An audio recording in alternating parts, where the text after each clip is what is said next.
आपके सामने वैशाख मास की शुक्ल पक्ष की मोहिनी एकादशी की कथा बोलो। आपने अच्छा लगे तो लाइक और सब्सक्राइब जरूर कर दो।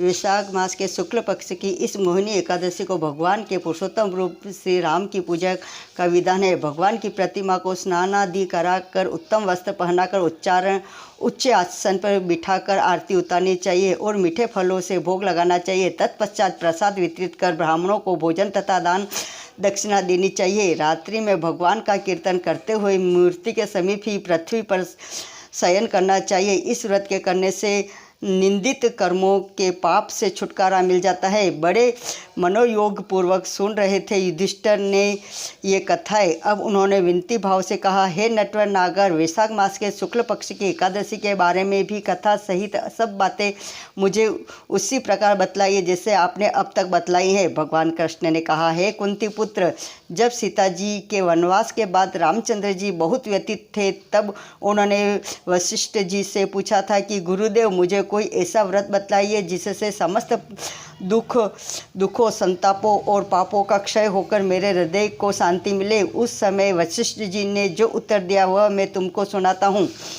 महर्षि वशिष्ठ जी ने कहा, हे राम, आपने कोई पाप नहीं किया। आपका तो नाम लेने से ही मनुष्य के सभी रोग शोक दुख मिट जाते हैं। यह प्रश्न आपने लोकहित की भावना से किया है, अतः मैं आपको बतलाता हूँ कि मानसिक शांति की प्राप्ति और संताप तथा पाप मिटाने का अमोक्ष अस्त्र है। मोहिनी एकादशी का व्रत वैशाख मास के शुक्ल पक्ष की एकादशी को मोहिनी एकादशी कहा ही है इसलिए जाता है कि इसका व्रत करने से मनुष्य के पाप तथा दुख दूर होकर वह मोह जाल से मुक्त हो जाता है। अतएव दुखी मनुष्य को यह व्रत अवश्य करना चाहिए।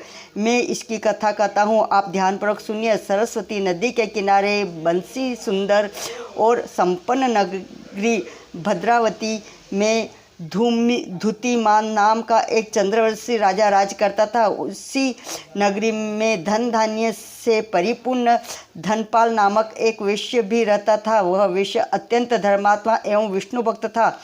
उसने नगर में अनेकों भोजनालय, प्याऊ, कुएं, तालाब एवं धर्मशाला आदि बनवाए। सड़कों के किनारे आम, जामुन, नीम आदि के अनेक वृक्ष लगवाए। उस वैश्य के सुमना, सद्बुद्धि, मेधावी, सुकृति और धनुष्ट बुद्धि नाम 5 पुत्र थे। उसके 4 पुत्र तो धर्मात्मा थे, परंतु उसका सबसे छोटा बेटा दृष्ट बुद्धि, महापापी, लंपक और दुराचारी था।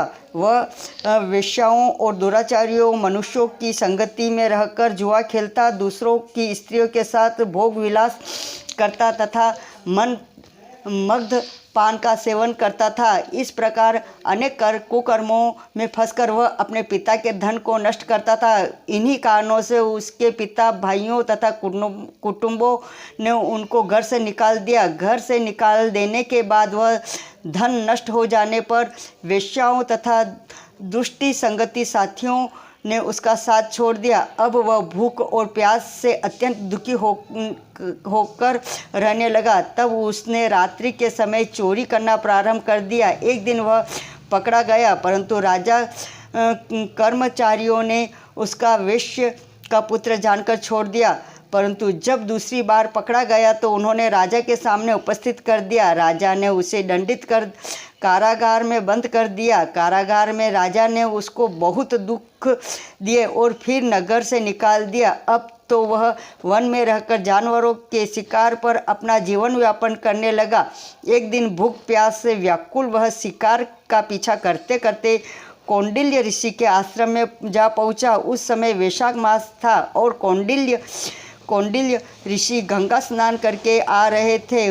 उनके भीगे वस्त्रों के छींटे पड़ने से उसका कुछ सद्बुद्धि प्राप्त हुई और वह मुनि के सामने हाथ जोड़कर कहने लगा, हे मुनिवर, मैंने अपने जीवन में बहुत पाप किए हैं, अतः आप उन पापों से छुटकारा का कोई साधन बतलाइए और बिना व्यय का उपाय बतलाइए।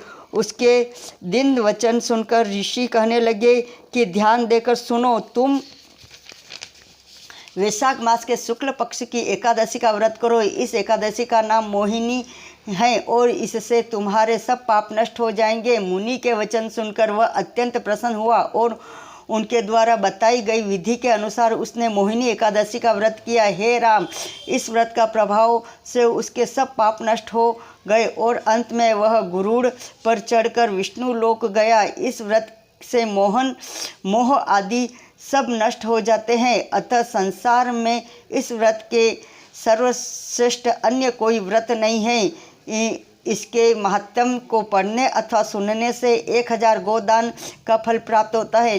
श्री मोहिनी एकादशी महारानी माता की जय। जय हो मोहिनी एकादशी माता की जय हो।